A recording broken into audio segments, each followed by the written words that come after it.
Bonjour, donc nous sommes aujourd'hui sur Ezri pour illustrer les incohérences du PLU de notre commune. Nous avons beaucoup communiqué sur la densification exagérée, voire irréaliste, enclenchée sur notre commune et un laisser-faire architectural qui se fait au profit exclusif des promoteurs. Pour l'illustrer, nous avons pris cette fois-ci des exemples sur Ezri au lieu de prendre systématiquement Régnier. En prenant l'exemple sur Ezri, nous allons vous prouver comment le PLU aboutit à des aberrations. Et malheureusement pour Ezri, nous arrivons ici quasiment au stade de la caricature. Tout le monde le sait et peut aisément le voir, Ezri a un caractère exclusivement villageois avec des habitations ne dépassant pas 9 mètres, ainsi que des anciens corps de ferme, donc une unité de typologie lui conférant une certaine qualité esthétique et un aspect paisible. Le golf et ses espaces verts entretenus entretiennent la qualité visuelle de la colline.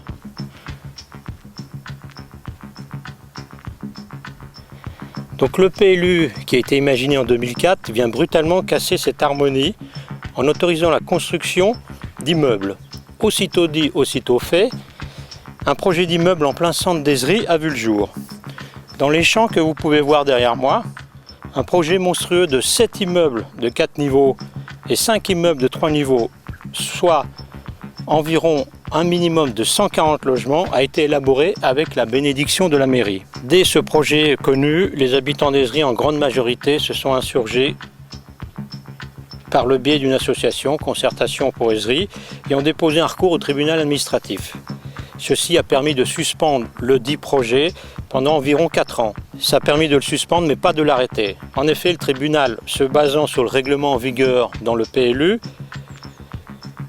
les constructions prévues ont été quand même autorisées, car le PLU, qui est justement l'organe sur lequel le tribunal va se baser, permet ces constructions, donc le tribunal ne voit pas d'argument pour les interdire. Nous revenons donc à notre argument principal, il faut complètement revoir le PLU.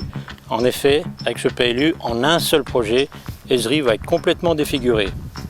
En attendant, donc les constructions vont pouvoir bientôt démarrer, au moins une partie de ces constructions, et la mairie se retranche en fait systématiquement derrière les incitations des autorités, à savoir densifier les centres habités pour éviter le grignotage des terres agricoles. Mais nous demandons quand même un peu plus de discernement et de bon sens. Premièrement, nous l'avons démontré, les constructions autorisées, rien que sur Régnier, centre, vont plus que tripler la démographie normale annoncée dans le PLU. Deuxièmement, Ezri est un village harmonieux, petit, avec des constructions individuelles. Troisièmement, une densification se justifie le long des axes de communication pour imiter les déplacements entre l'habitation et le travail.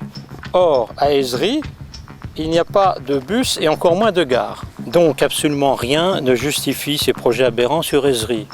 L'excuse de la densification est nulle, voire même va à l'encontre de la sauvegarde de l'environnement en créant un centre habité loin des transports en commun. Il faut donc revoir le PLU et vite. Merci.